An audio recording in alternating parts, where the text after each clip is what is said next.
guys, Ronnie here with Alien Investigations, the show that investigates UFOs and alien phenomenon. In today's show, we're going to have a closer look at Area 51. And I wanted to give a special shout out and thanks to my new friend over at FindingUFO. He was kind enough to let me use some of his videos from his channel to compose this week's episode, and I kindly accepted. FindingUFO is a great channel that provides a collection of daily exclusive UFO sightings, breaking UFO news, UFO and alien abduction incidents, Area 51 and disclosure videos. Now, most of these videos are submitted by people from around the world, so I recommend, if you haven't checked out his channel yet, to head over there later and give him some love by subscribing to his channel as well. You know, we all share the same purpose here, and that's for disclosure, so I fully believe that we should all work together as a team, not like some people on here trying to discredit others that I've been seeing, which I've been seeing a lot of this shit towards my boy, Tyler from Secure Team 10. Don't worry about those trolls, Tyler, just keep up the good work, man. Because I have to say, if it wasn't for Tyler's excellent advice, I would have never started my channel in the first place. So my hat's off to Secure Team 10. Keep going, bro. Now, as my channel is still in the works and still kind of small, I don't mind working with like-minded channels such as FindingUFO and collaborations. And that's why I decided to work with FindingUFO in this episode. So a lot of the footage that you'll be seeing in this episode will be from FindingUFO's channel, and of course some from me as well. Now, you can find a link to FindingUFO's channel in the description below, as well as Secure Team 10's channel, since I mentioned him in this episode as well. Okay, now sit back, relax, and enjoy the show. Now, before we get started, for those of you out there that are not familiar with Area 51, I'll give you a brief little back history.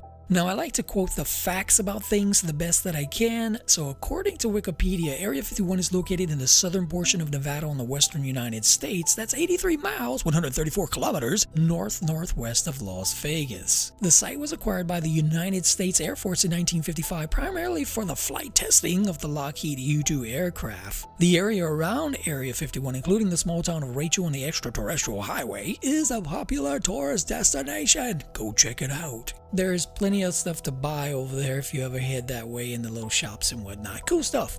Area 51 is a highly classified remote detachment of Edwards Air Force Base within the Nevada Test and Training Range. Now, according to the Central Intelligence Agency, CIA, the correct names for the facility are Homey Airport and Groom Lake, though the name Area 51 was used in a CIA document from the Vietnam War.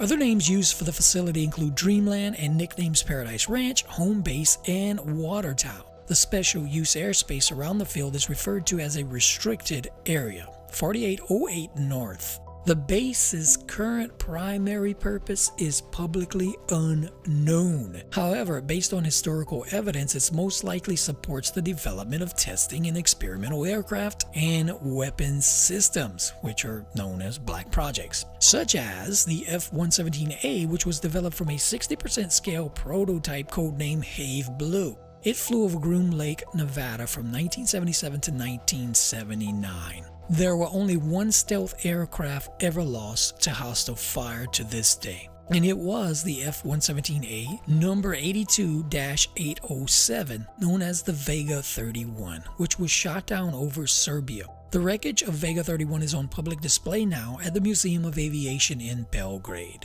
Now, another aircraft there was the SR-71, served with the U.S. Air Force from 1964 to 1998. A total of 32 aircraft were built. 12 were lost in accidents, but none lost to enemy action. Top speed of that aircraft was Mach 3.4, which is 2,608.72 miles per hour. Pretty screaming fast. The intense secrecy surrounding the base has made it a frequent subject of conspiracy theories and a central component to unidentified flying objects, UFO folklore. Although the base has never been declared a secret base, all research and occurrences in Area 51 are top secret sensitive compartmented information.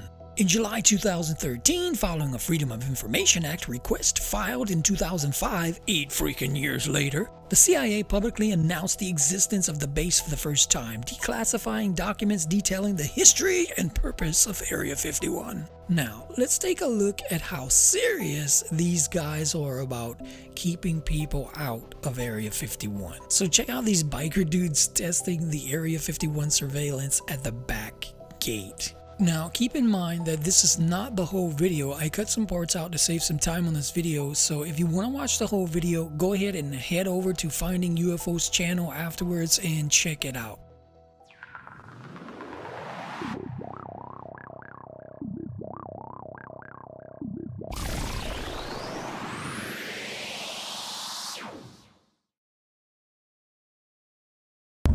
Cammo Dudes. Cammo Dude. Dude! Those are for sure Cammo Dudes. Oh! Oh, that was crazy. We put a video up. Cammo Dudes. You good, kid? Yours are still off. Whoa. Whoa.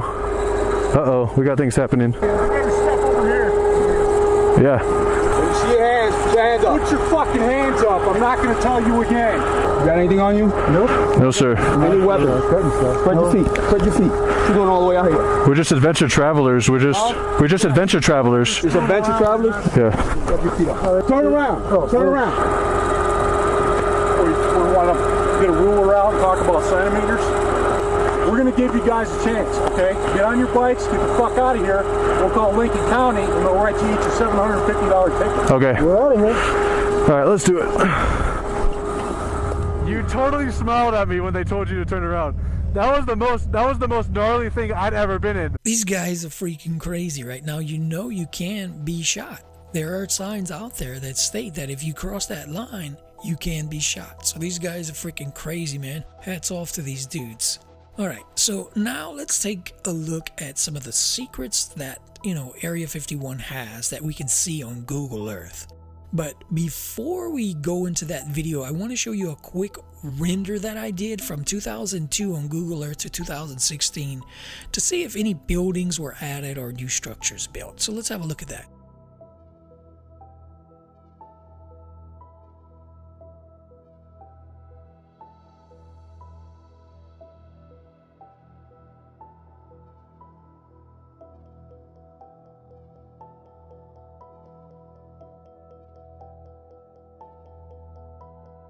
Okay, before I show you the video, I want to show you something that I found that's kind of strange here, that I noticed from the history timeline. From 2015 to 2016, nothing freaking changes. Now, as you can see, the planes are in the same place, so that tells me that either something's going down or someone must be editing the photos at Area 51 before Google gets them. I don't know what the hell. I don't know. But because the timestamps on the time frame is here, but nothing's changing. The pictures are exactly the same. Now, this is 8 months and 15 days, of difference here. So we should see something. If they got it stamped on the timeline, it should be there, right? So I just find that kind of freaking strange, right? Okay, so let's take a look at the Area 51 Complete Google Earth Secrets of 2014-2015 by Finding UFO. Again, this is not the entire video. I cut it short to save some time since I still have more stuff to show you guys and I didn't want the video to go too long. So let's have a look now.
Alright, now I want to talk to you about a guy named Boyd Bushman, which I thought was a fascinating story. It's a rather older story, but I still find it intriguing due to the fact about the controversy of this alien pictures and other things that he showed in this video from Area 51 being real or not.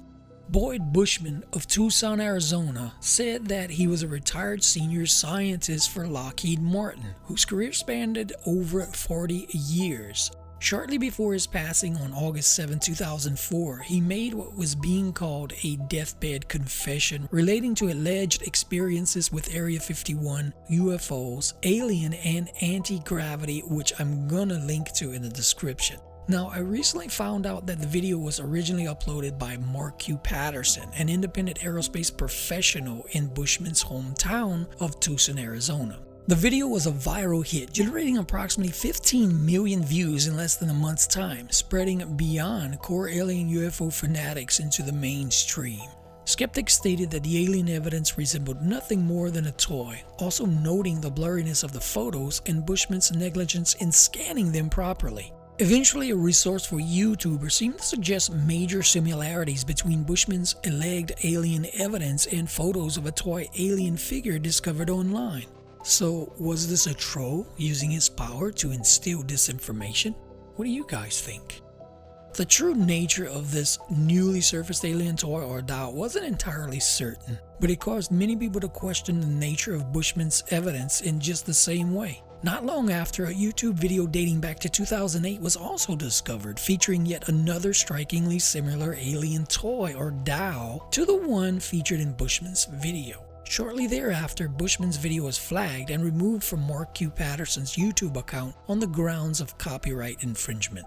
So apparently Mark wasn't the actual owner of the footage, and Christopher Gene Mooney claimed that he was the videographer and rightful owner of the Boyd Bushman interview, and that it was published by Mark Q. Patterson unbeknownst to him. But now the video is all over the place again, so I'm just gonna send you the link to where I first saw it from. After I first saw the video, I watched a few more claiming that they debunked Boyd, claiming that the picture of the aliens was of an alien doll and that it was sold at Kmart or Walmart. However, I couldn't find anything matching those sources. Now, one source said that the doll was made by Distortions Unlimited and sold at Kmart over 10 years ago. I have found a few pictures of the doll which looks kinda similar to the picture but not quite. There was one picture that Boyd showed where the alien's head was tilted to the right and one of the eyes were almost closed, almost as if the light affected it to cause it to squint. Now, after all, this thing should be made of rubber or plastic if it's a doll or whatever they're claiming it to be, and you can't change the structure of the doll to do that. Now, dolls can move, but I don't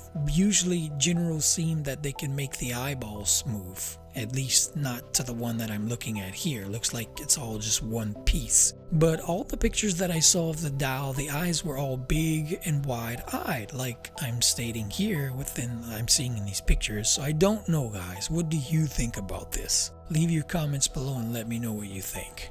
Now, another thing that I noticed is the skin texture, and the color is not the same. The picture of Boyd Bushman's alien looks more flesh-toned with hints of yellow, and the doll's color was more just like a plain green with just black on it for the shadows or whatnot. Now, some say that the government had the dolls made to misinform whoever might have come across Boyd's story. Others say it was all a hoax from Mark and Christopher just to get attention since they live in the same town and they could have been together on this. So I finally discovered a site that claimed to have all the answers about this case, and I'll post it for you guys in the description below. So after you read the whole page, then you can be the judge of what you think. There is still some discretion in certain things, but overall I think it could be a hoax. After you read the page from the site in the description, come back here and leave me your thoughts on what you think about it. Okay guys, I hope you enjoyed the show, and if you're not subscribed yet, be sure to hit the subscribe button because there's more great stuff to come. Also, you can find our contact info in the description below, so don't be shy and send us your own personal UFO or alien related sightings that you like us to share with others, okay? So again, don't forget to like, share, and subscribe on your way out, and make sure to hit the bell icon so you can be notified when the next video comes out. If you don't know where it's at, it's right next to the subscribe button, just a little bell icon. Oh, and before I forget, make sure to tune in over the next few episodes where I'll be announcing a contest to give away some cool alien investigation merchandise, such as t-shirts and hats. But I'll give you some more details on that later. Okay, and remember guys, keep looking to the skies and have your phones and cameras ready because you never know when you'll see something strange or unexplainable. I'll see you right back here every Wednesday at 3 p.m. Central Standard Time with fresh new episodes of Alien Investigations.